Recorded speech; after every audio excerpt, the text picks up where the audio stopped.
과거 70년 동안 세계 핵질서의 꼭대기에서 군림해온 서구권의 독점적 지위가 이제 대한민국이라는 거대한 공업적 실체 앞에 무너져 내리고 있으며, 이는 단순한 협상의 결과가 아니라 미국의 산업적 무능을 한국의 압도적 제조 역량이 대체하기 시작한 필연적 결과물입니다. 미국이 스스로의 자부심을 꺾고 우리에게 우라늄 농축 5대5 동업을 제안했다는 사실은 이제 그들이 대한민국 없이는 단 한 척의 핵잠수함도, 단 하나의 원자력 발전소도 제때 가동할 수 없는 처참한 산업 공동화 상태에 빠졌음을 자인한 것이나 다름없습니다. 현재 미국의 자존심이라 불리는 버지니아급 공격 원자력 잠수함 건조 현황을 보면 그들의 몰락은 더욱 명백해집니다. 미 해군이 발주한 잠수함 한 척을 건조하는 데 걸리는 시간은 평균 84개월에 달하며, 그마저도 숙련공 부족과 공급망 붕괴로 인해 평균 2.5년이라는 유례없는 공기 지연이 일상화되어 있습니다. 세계 최강대국을 자처하던 미국의 조선소들이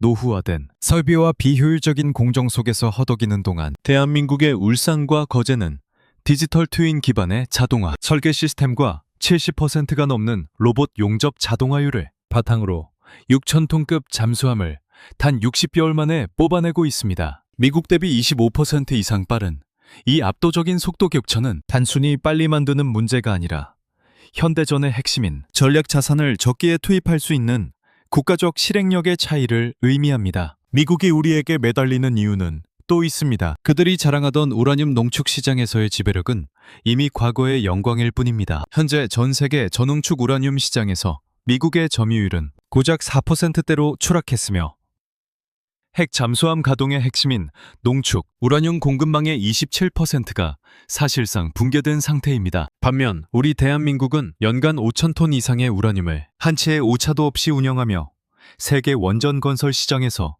공기 단축률 20%, 공사비 절감 15%라는 경이로운 데이터를 전 세계에 각인시켜 왔습니다. API 1400 원전을 단 54개월 만에 완공하는 대한민국의 속도는 프랑스가 120개월, 핀란드가 170개월을 허비하며 자국 산업의 경쟁력을 갉아먹는 동안 우리만이 보유하게 된 독보적인 무기입니다. 이러한 수치적 격차는 결국 백악관의 전략적 굴복을 이끌어냈습니다. 미국은 이제 자신들이 통제하던 핵연료 사이클의 빗장을 끌어 한국과 5대5로 지분을 나누지 않으면 자신들의 인도 태평양 전략 자체가 유지될 수 없다는 공포를 느끼기 시작한 것입니다. 특히 아시아에서 유일하게 농축 및 제철이 권한을 부분적으로 인정받았던 일본의 사례와 비교해보면 대한민국의 이번 야치는 더욱 극적입니다. 일본은 조선상업과 단조산업, 잠수함 건조 역량이 이미 파편화되어 풍압 생태계를 상식한 지 오래지만, 대한민국은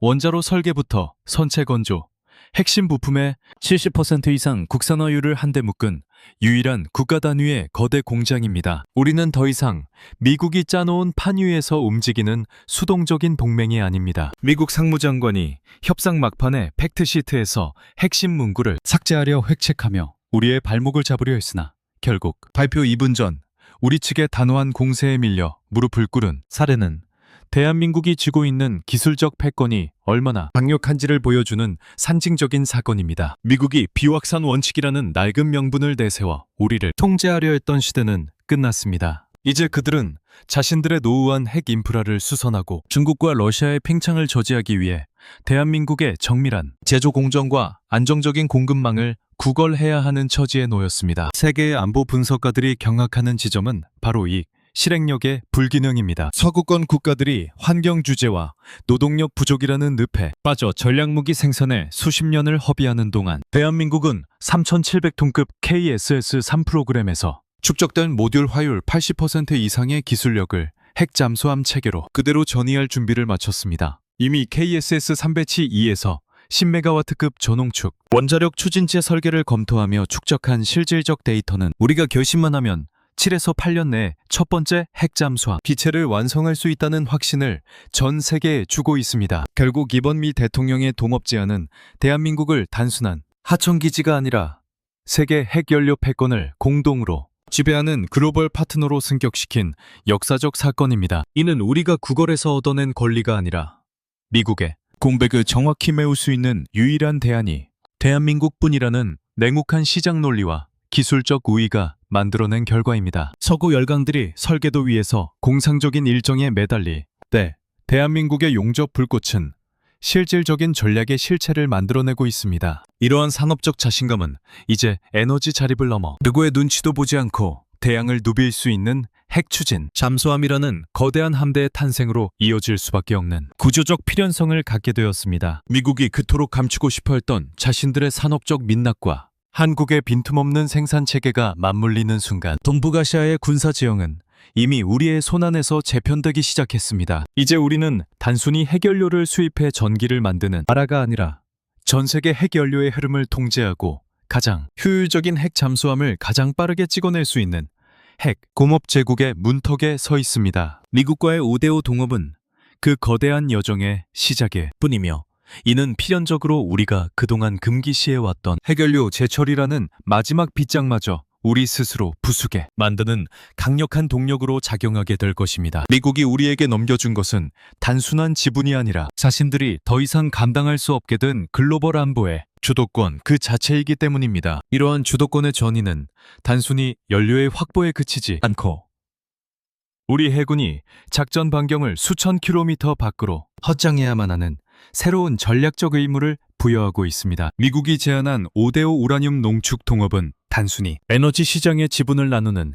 경제적 합의를 넘어 대한민국이 미국의 전략적 통제권 안에서 동등한 설계자로 격상되었음을 의미하며 이는 필연적으로 우리 해군의 작전 반경을 규정하던 물리적, 정치적 족쇄를 완전히 끊어내는 핵추진 잠수함 SSN 시대의 개막으로 연결됩니다. 지금까지 우리 해군이 디젤 전기 추진 잠수함의 한계로 인해 남해와 동해라는 좁은 울타리에 갇혀 있었다면 이제 미국과의 핵연료 파트너십은 우리 잠수함이 인도태평양 전역을 단 한 번의 연료 보급 없이 30년 동안 누빌 수 있는 무한한 동력을 합법적으로 확보했음을 전 세계에 선포한 것입니다. 현재 전 세계 핵추진 잠수함 시장은 미국의 버지니아급과 영국의 어스튜트급 등 서구권의 고농축 우라늄 HU 체계가 주도해 왔으나 이들은 극도의 비용 효율성 저하와 건조 지연이라는 고질병에 신음하고 있습니다. 미국의 버지니아급은 90% 이상의 고농축 연료를 사용하여 33년의 수명을 보장하지만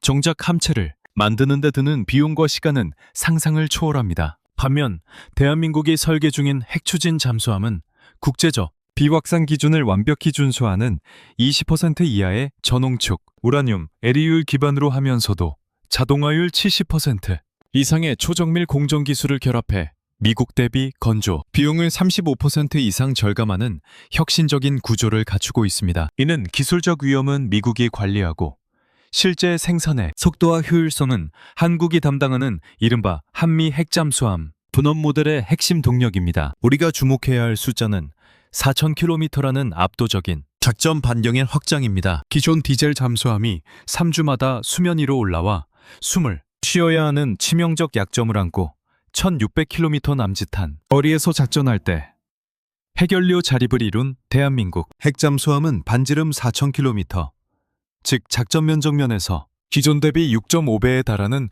5,206만 제곱킬로미터를 우리의 통제권 아래 두게 됩니다. 이는 단순히 해군력이 강해지는 수준을 넘어 대한민국의 국격이 지역 맹주에서 대양 강국으로 강제 승급되는 숫자의 마법입니다. 미국이 우리에게 농축 권한을 분점시킨 배경에는 자신들이 더 이상 감당할 수 없는 남중국해와 인도양의 감시 공백을 대한민국의 압도적 SSN 한 대로 메우려는 고도의 계산이 깔려 있습니다. 더욱 흥미로운 점은 일본과의 극명한 대비입니다. 일본은 수십 년 전부터 농축과 재처리 권한을 부분적으로 인정받아 연간 1,000톤 규모의 농축시설을 운영해왔지만 정작 이를 전략무기 체계로 통합할 수 있는 산업 생태계를 완전히 상실했습니다. 일본의 조선업은 이미 한국과 중국에 밀려 고사 직전이며 잠수함 건조에 필요한 고강도 단조품 생산 능력과 시스템 자동화율은 대한민국의 적수가 되지 못합니다. 일본이 서류상의 권한을 쥐고도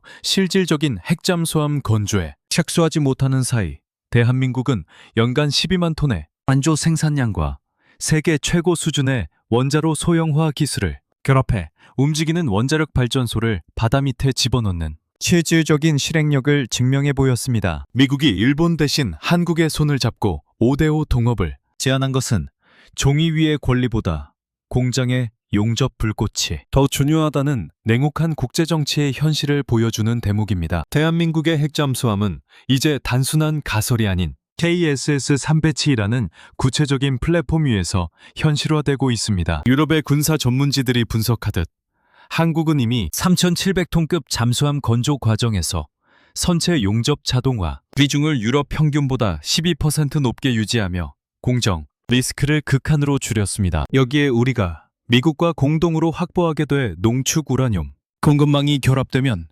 연료 교체 주기는 기존 디젤 잠수함 대비 20배 이상 길어지며 사실상 함정의 수명이 다할 때까지 연료 걱정 없이 작전이 가능한 진정한 해상 요새가 완성됩니다. 이는 연료 공급망의 30%를 러시아에 의존하던 불안정한 에너지 안보 구조를 타파하고 미국과의 합작 시설을 통해 전략적 자율성을 100% 확보하는 거대한 대전환의 서막입니다. 우리가 미 상무부의 집요한 방해 공작을 뚫고 팩트 시트의 농축권한 명문화라는 승전보를 기록한 것은 대한민국이 쥐고 있는 공정 효율성이라는 칼날이 미국의 기술 특권보다 더 날카로웠기 때문입니다. 미국은 자신들의 공급망 붕괴를 인정하고 싶지 않았겠지만 한국이 보유한 10메가와트급 모듈형 원자로 설계 데이터와 디지털 트윈 기반의 자동 설계 시스템은 미국이 핵잠수함 건조 지연 문제를 해결하기 위해 반드시 수입해야만 하는 핵심 자산이 되었습니다. 이제 대한민국은 미국이 제공하는 기술적 우산 아래 숨는 나라가 아니라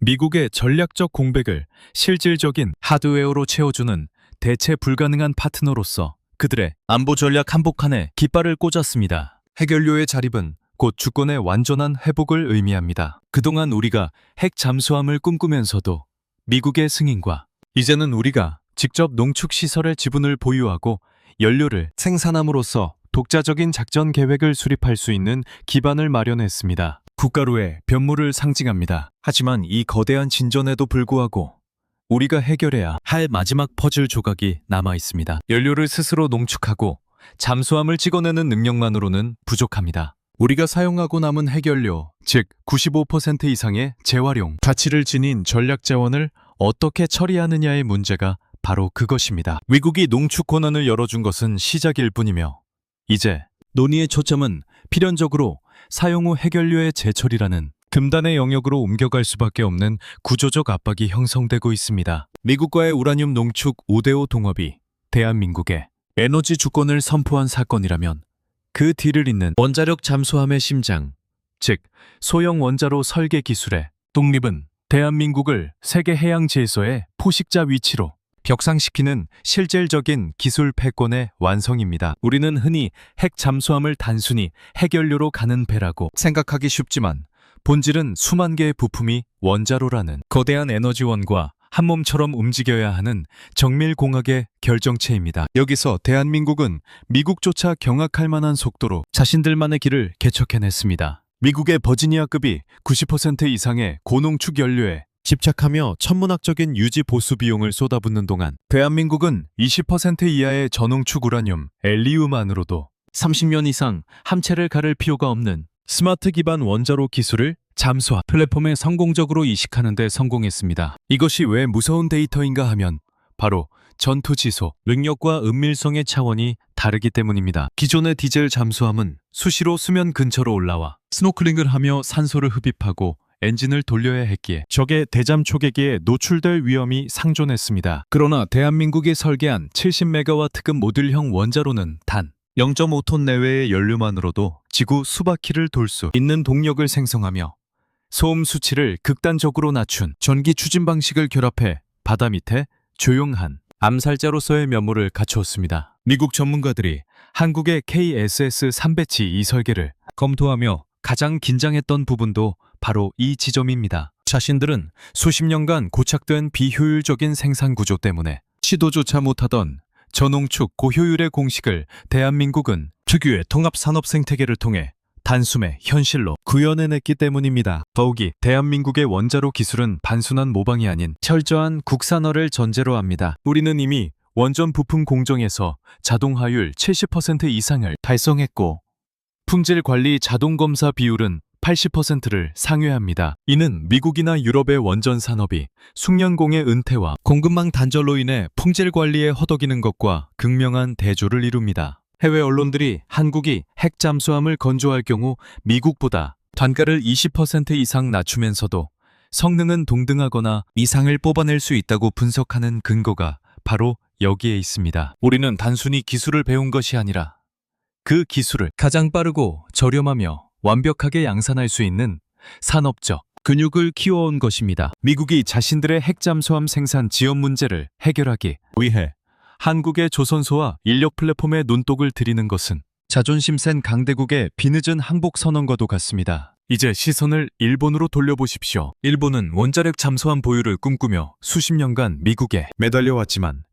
그들의 산업 구조는 이미 모래성처럼 무너져 내렸습니다. 잠수함의 압력 선체를 제작할 수 있는 고강도 단조, 기술과 원자로를 소형화하여 함체 내부에 집어넣는 시스템, 흥합 능력에서 일본은 대한민국에 비해 한 세대 이상 뒤처져 있습니다. 일본은 핵심 부품을 여전히 해외에 의존하며 분절된 생산, 체계에 머물러 있는 반면 대한민국은 포항에 철강에서부터 거제의 조선소, 그리고 대전의 원자력 연구소까지 하나의 거대한 유기체처럼 연결되어 있습니다. 미국 입장에서 볼 때 말만 앞서는 일본보다는 실제로 60개월 안에 잠수함 한 척을 뚝딱 찍어내는 대한민국이 훨씬 더 매력적이고 위협적인 파트너일 수밖에 없는 것입니다. 이러한 기술적 우위는 결국 우리에게 전략적 자율성이라는 최고의 선물을 선사합니다. 과거에는 잠수함 연료 한 방울조차 미국의 승인 없이는 마음대로 쓸 수 없었지만 이제 5대5 농축 동업을 통해 확보한 연료와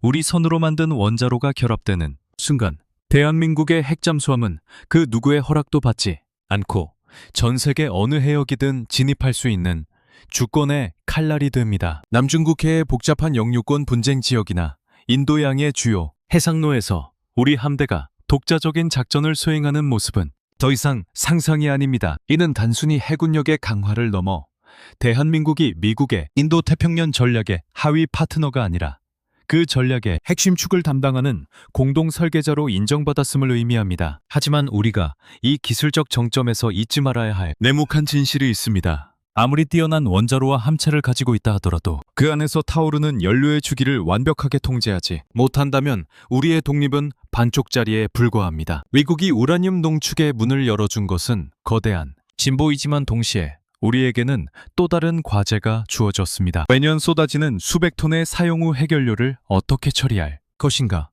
그리고 그 안에서 다시 추출할 수 있는 엄청난 양의 자원을 어떻게 우리의 전략 무기 체계와 연결할 것인가의 문제입니다. 기술적 완성도가 높아질수록 우리를 옥죄고 있는 재처리 금지라는 국제적인 빗장은 더욱 불합리하게 느껴질 수밖에 없습니다. 이제 대한민국은 원자로 설계와 건조라는 하드웨어의 승리를 넘어 연료의 생산과 폐기, 그리고 재활용이라는 소프트웨어의 완전한 자립을 향한 문턱에 서 있습니다. 미국과의 협상 테이블에서 우리가 보여준 끈기와 실력은 그들을 압도하기에 충분했지만 진정한 패권은 그들이 열어준 문을 지나 우리가 스스로 새로운 문을 만들어낼 때 완성됩니다. 소형 원자로의 심장이 뛰기 시작한 지금 대한민국의 시선은 이미 바다 밑을 넘어 그 원동력이 되는 핵 연료 주기의 완전한 폐쇄 회로를 향하고 있습니다. 연료의 농축에서 시작된 이 거대한 변화의 흐름은 이제 자연스럽게 우리가 묻어두었던 800톤의 전략적 금광, 즉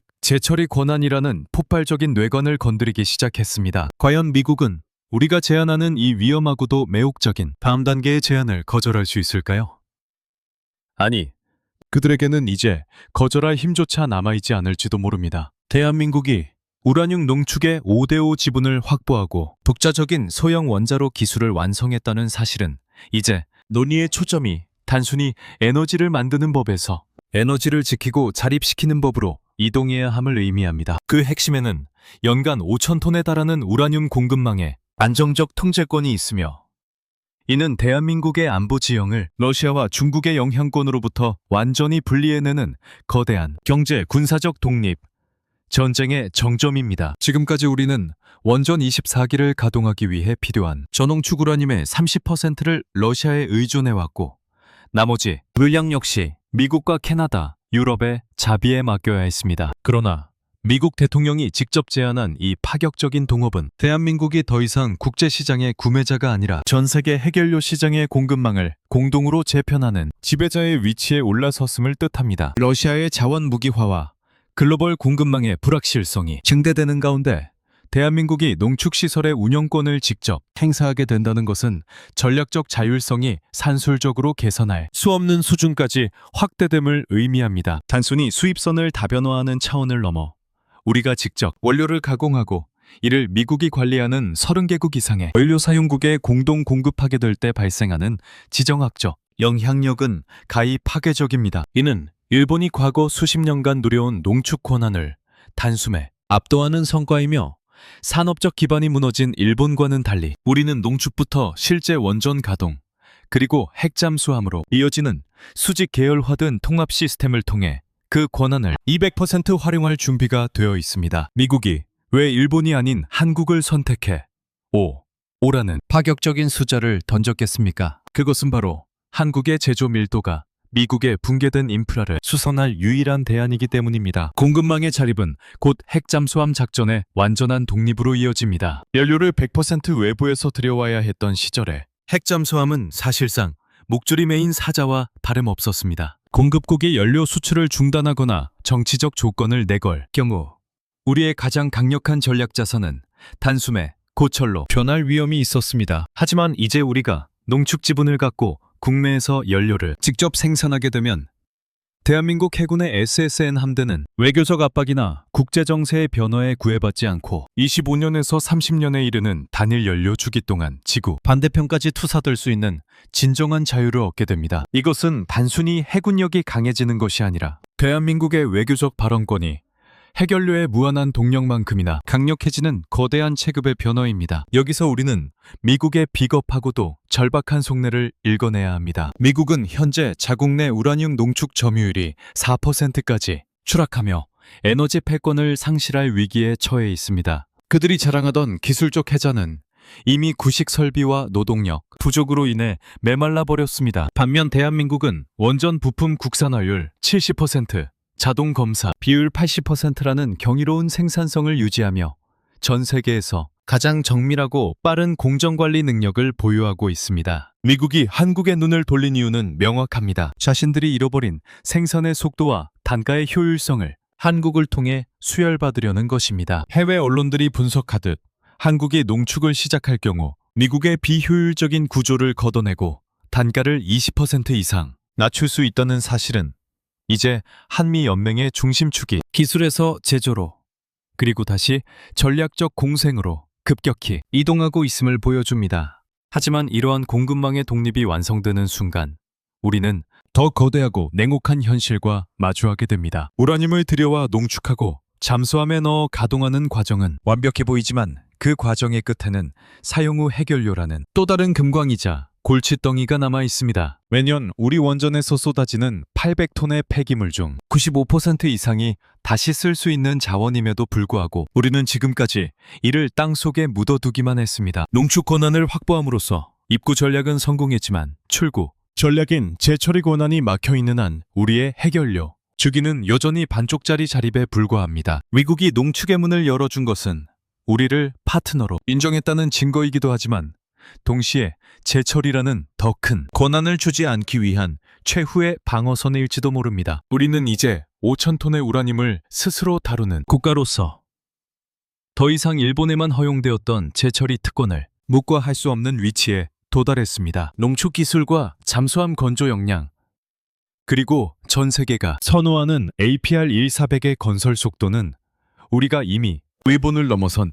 실질적 패권국임을 증명하고 있습니다. 미국이 협상 과정에서 팩트시트에 문구를 두고 마지막 2분까지 신경전을 벌였던 이유도 한국이 농축권이라는 열쇠를 손에 쥐는 순간 재처리의 문까지 부수고 들어올 것이라는 두려움을 느꼈기 때문일 것입니다. 공급망의 자립은 결코 종착역이 아닙니다. 그것은 우리가 버리고 있던 800톤의 전략자원을 다시 꺼내어 핵잠수함의 연료로 환산하고 외부의 승인 없이도 영원히 꺼지지 않는 불꽃을 바다 밑에 심기 위한 전초기지일 뿐입니다. 이제 대한민국은 공급망의 주도권을 쥐고 미국을 압박해야 합니다. 우리가 미국의 붕괴된 생산력을 대신해주는 대가로 얻어내야 할 것은 단순한 지분이 아니라 해결료 주기의 완전한 폐쇄회로입니다. 농축 우라늄의 안정적 확보가 가져다주는 전략적 자율성은 강력하지만 그 연료를 다 쓰고 난 뒤 다시 뽑아내어 재활용할 수 있는 권한까지 더해질 때 비로소 대한민국의 핵 잠수함은 누구도 범접할 수 없는 무적의 함대가 될 것입니다. 공급망 독립이라는 이 거대한 파도는 이제 자연스럽게 다음 단계로 우리를 밀어붙이고 있습니다. 우리가 매년 벌이고 있는 1조 원 이상의 가치를 지닌 사용 후 해결료를 어떻게 대한민국의 새로운 창으로 바꿀 것인가? 이 논의는 이제 선택이 아닌 핵 패권국으로 진입하기 위한 숙명적인 과정이 되었습니다. 과연 우리는 이 흐름을 타고 금단의 영역인 재처리, 권한까지 단숨에 쟁취할 수 있을까요? 그 답은 이미 우리가 묻어둔 800톤의 자원 속에 숨겨져 있습니다. 대한민국이 우라늄 농축이라는 거대한 입구 전략을 확보한 지금 우리의 시선은 이제 누구도 감히 열지 못했던 금단의 영역이자 핵자립의 마지막 퍼즐인 사용 후 해결료, 재처리라는 출구 전략으로 향해야 합니다. 매년 우리 원전 26기에서 쏟아져 나오는 약 800톤의 사용 후 해결료는 지금까지 처치곤란한 쓰레기로 치부되어 땅속에 묻혀왔으나 실상 그 안에 95% 이상은 다시 꺼내어 쓸 수 있는 막대한 에너지를 품은 전략적 금광입니다. 우리가 이 재처리 권한을 확보하는 순간 대한민국은 단순한 에너지 소비국에서 스스로 에너지를 무한히 증식시키는 해결료 생산국으로 변모하게 되며 이는 곧 우리 핵추진 잠수함 함대의 영구적인 동력을 우리 손으로 직접 정제해낼 수 있음을 의미합니다. 데이터는 거짓말을 하지 않습니다. 매년 버려지는 800톤의 자원 중 재처리 기술을 통해 추출할 수 있는 플루토늄과 우라늄을 연료로 환산하면 원전 한 기를 약 2년 반 동안 추가로 돌릴 수 있는 엄청난 양의 에너지가 탄생합니다. 지금까지 대한민국은 이 수천억 원 가치의 전략 자산에 고준위 폐기물이라는 이름의 족쇄에 묶어 방치해왔습니다. 하지만 이제 우리가 농축권에 이어 재처리 권한까지 거머쥐게 된다면 대한민국의 핵 잠수함은 더 이상 미국의 승인이나 외국의 연료 공급망에 단 1%도 의존할 필요가 없는 완전한 기술 독립의 단계에 올라서게 됩니다. 우리가 직접 뽑아낸 연료를 우리 잠수함에 싣고 남중국해를 넘어 인도양, 심지어 지구 반대편까지 나아가는 것은 이제 시간 문제일 뿐입니다. 특히 재처리 권한은 핵 추진 잠수함의 작전 지속 능력을 비약적으로 상승시키는 핵심 열쇠입니다. 대한민국이 설계 중인 70메가와트급 원자로는 한 번의 연료, 장입으로 25년에서 32년 동안 교체 없이 가동되는데 만약 재처리 기술을 통해 연료를 독자 수급하게 된다면 우리 해군은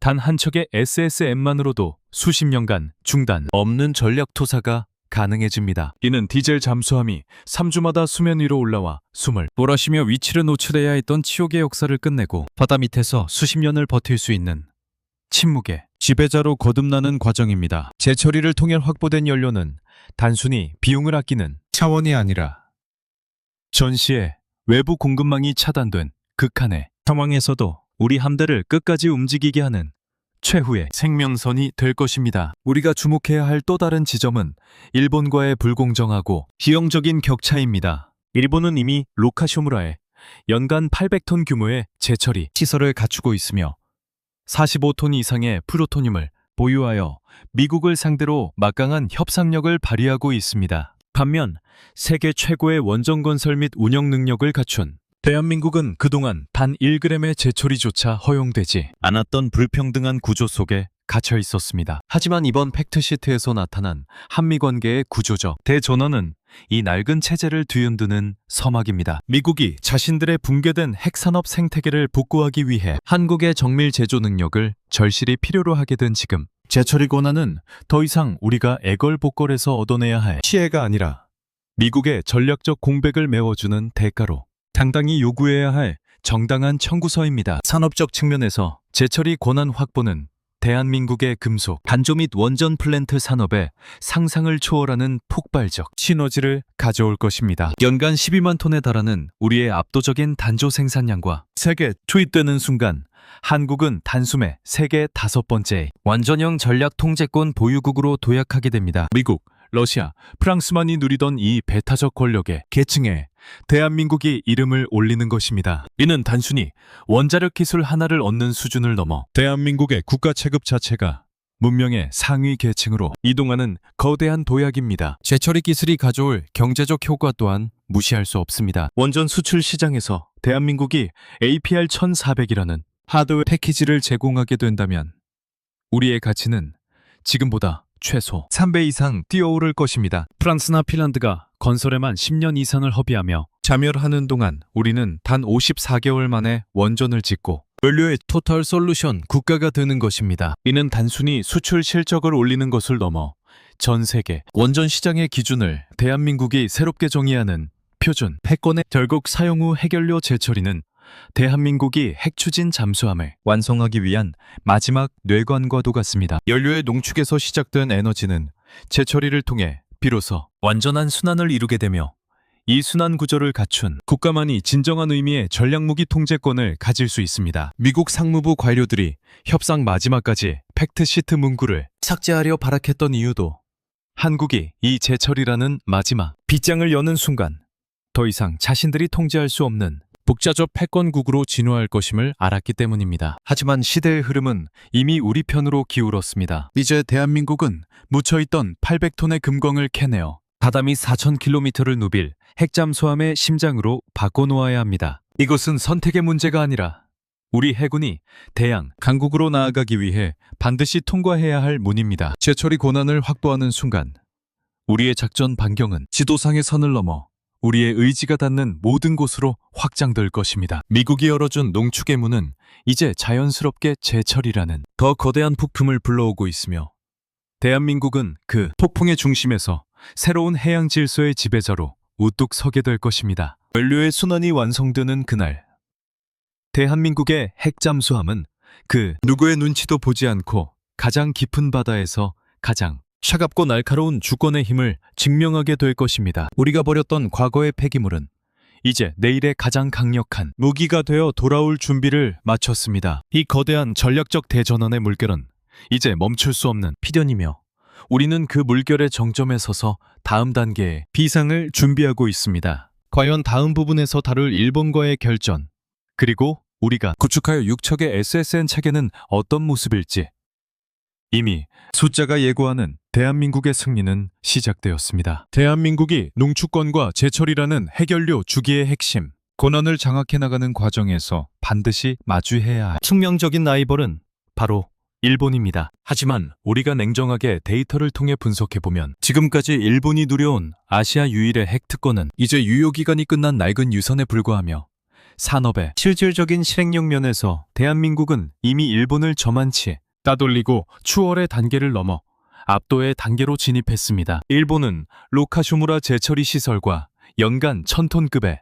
농축 능력을 보유하고도 이를 실제 전략 자산인 핵추진 잠수함으로 연결하지 못하는 치명적인 산업적 분절 상태에 빠져 있습니다. 반면 대한민국은 원자로 설계, 초정밀 단조, 세계 1위의 조선업, 그리고 AI 기반 자동화 공정까지 하나로 묶인 통합형 국가공장 체계를 통해 일본이 수십 년간 서류상으로만 유지해온 권한을 실질적인 군사, 패권으로 치환하고 있습니다. 해외 안보 전문가들이 가장 주목하는 지표는 바로 조선, 단조 산업의 밀집도입니다. 일본의 조선업은 이미 설계 인력의 고령화와 생산, 인프라의 붕괴로 인해 자국 내 잠수함 건조 일정조차 맞추기 급급한 실정입니다. 일본의 잠수함 건조 방식은 여전히 숙련공의 수작업, 비중이 높고 공정 간의 디지털 연결성이 떨어져 핵잠수함과 같은 고난도 전략자산을 찍어낼 수 있는 양산 체계를 상실했습니다. 하지만 대한민국은 다릅니다. 우리 조선소들은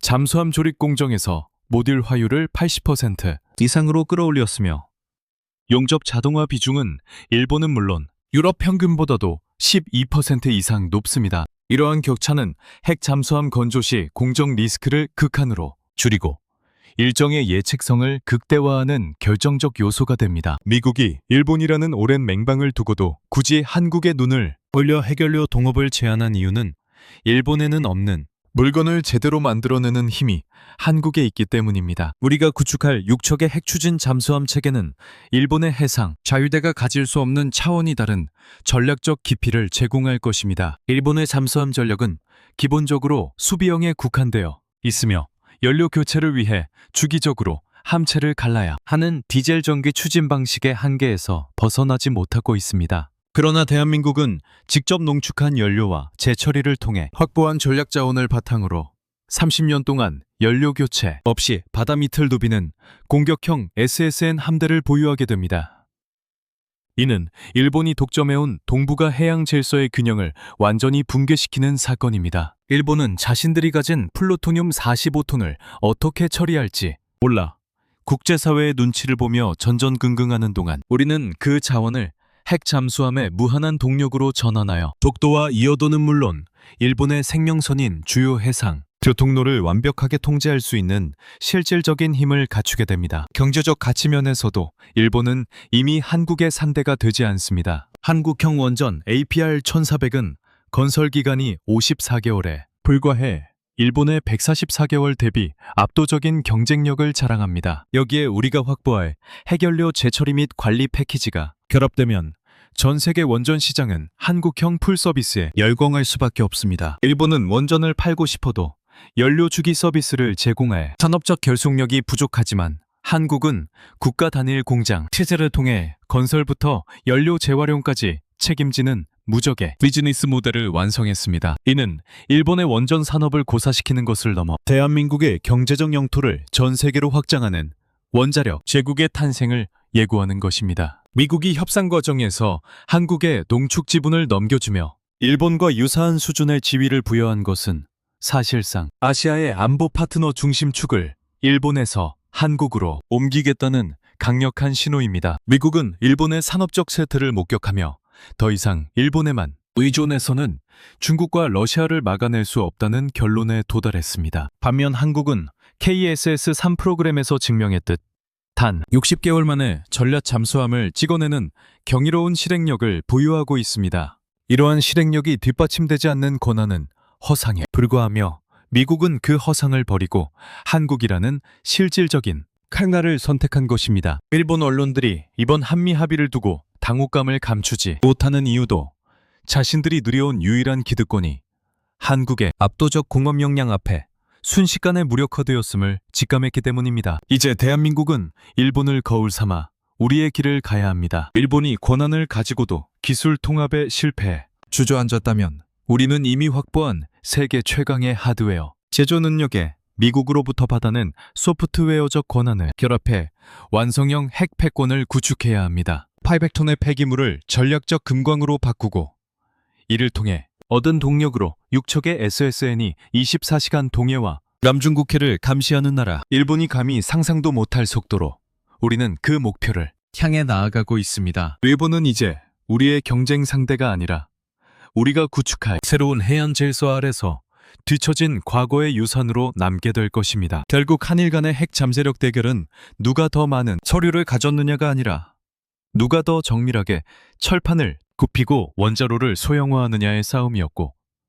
이 싸움에서 대한민국은 이미 완승을 거두었습니다. 우리가 주게 된 농축권과 재처리 권한은 일본의 기득권을 해체하는 강력한 망치가 될 것이며 바다 밑 4,000km를 누비는 우리 해군의 SSN은 일본의 해상 지배력을 뿌리채 뒤흔들 것입니다. 이제 동북아의 주인은 말뿐인 일본이 아니라 실질적인 힘과 산업적 완결성을 갖춘 대한민국입니다. 이러한 압도적인 자신감은 이제 우리를 다음 단계, 즉 미국조차 통제할 수 없는 수준의 독자적 전략 핵 억제력 확보라는 거대한 담론으로 인도하고 있습니다. 일본을 뒤로하고 우리가 마주할 다음 과제는 무엇일까요? 그 대답은 이미 우리 공장의 뜨거운 용접 열기 속에 녹아들어 있습니다. 대한민국이 농축권과 재처리, 그리고 원자력 잠수함 건조, 역량이라는 세 가지 핵심 축을 완성해 나가는 과정에서 도달하게 될 궁극적인 지점은 바로 핵연료 패키지 수출을 통한 세계 원전 시장의 완전한 장악입니다. 지금까지 전 세계 원전 시장은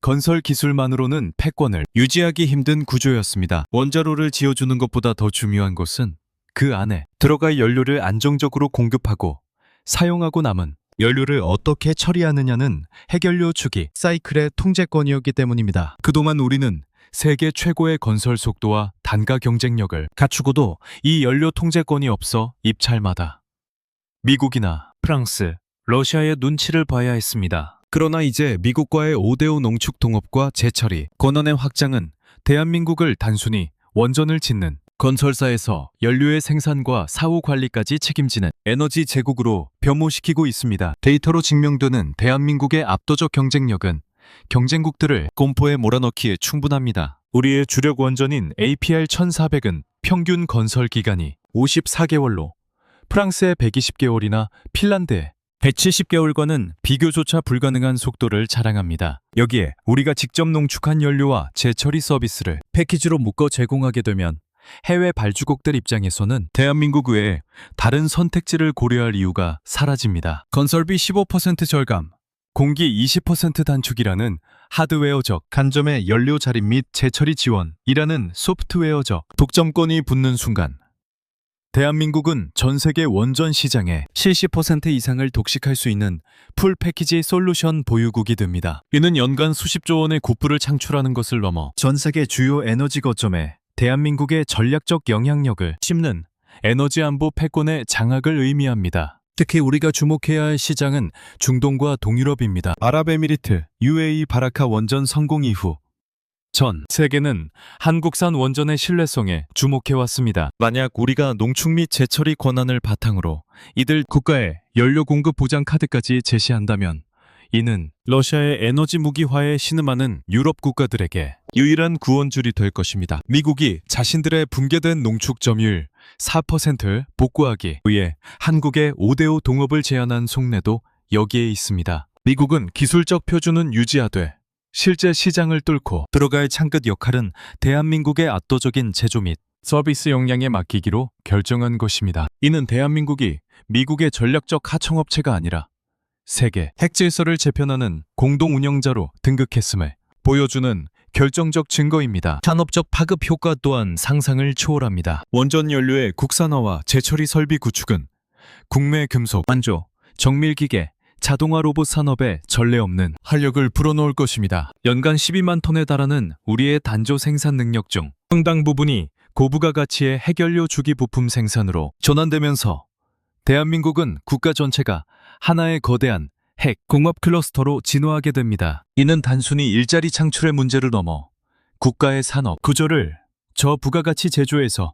초고부가가치 전략산업으로 간제 전환시키는 거대한 엔진이 될 것입니다. 프랑스와 일본이 과거의 영광에 취해 현장의 숙련도를 잃어버리는 동안 대한민국은 가장 뜨거운 용접 열기와 가장 차가운 디지털 트윈 기술을 결합해 세계에서 가장 정밀한 핵산업 생태계를 완성했습니다. 여기서 우리는 다시 한번 핵추진 잠수함 SSN과의 연계성을 생각하지 않을 수 없습니다. 원전 수출로 벌어들이는 막대한 자본과 축적된 핵연료, 주기 기술은 그대로 우리 해군의 SSN 함대를 유지하고 고도화하는 밑거름이 됩니다. 민간 원전 시장에서의 패권이 군사적 패권의 비용을 상쇄하고 군사적 패권이 다시 민간 원전 수출의 안보적 신뢰도를 높이는 선순환 구조가 만들어지는 것입니다. 미국이 한국에 이토록 거대한 권한을 내어준 것은 한국이 단순히 돈을 벌기 위해서가 아니라 중국과 러시아를 견제하는 인도 태평양의 거대한 산업적 보급기지이자 전략적 전초기지로서의 역할을 완벽히 수행할 수 있는 유일한 국가라고 판단했기 때문입니다. 일본은 이제 이 거대한 흐름에서 완전히 소외되었습니다. 일본의 원전 산업은 후쿠시마 사고 이후 동력을 잃었으며 조선과 단조 산업의 붕괴로 인해 핵연료 주기 기술을 전략 자산으로 통합할 능력을 상실했습니다. 일본이 서류상의 권한을 쥐고도 아무것도 하지 못하는 사이 대한민국은 실질적인 공장 가동과 수출 실적을 통해 세계 핵시장의 실권자로 자리매김했습니다. 미국 입장에서 볼 때 말만 번지르르한 일본보다는 실제로 배를 찍어내고 원전을 건설하며 연료를 관리해내는 대한민국이 훨씬 더 믿음직한 파트너일 수밖에 없습니다. 이번 한미 합의는 아시아의 에너지 및 안보 주도권이 도쿄에서 서울로 완전히 넘어왔음을 알리는 패권 이양식과도 같습니다. 대한민국은 이제 원자력을 단순히 전기를 만드는 기술로 보지 않습니다. 그것은 국격의 상징이자 대양을 호령할 잠수함의 심장이며 세계 경제를 움직일 강력한 외교적 무기입니다. 우리가 확보한 농축권과 제철이를 향한 열망은 이제 원전, 수출이라는 거대한 파도를 타고 전 세계 해안가에 대한민국의 깃발을 꽂게 될 것입니다. 원료의 입구부터 출구까지, 건설부터 운영까지 모든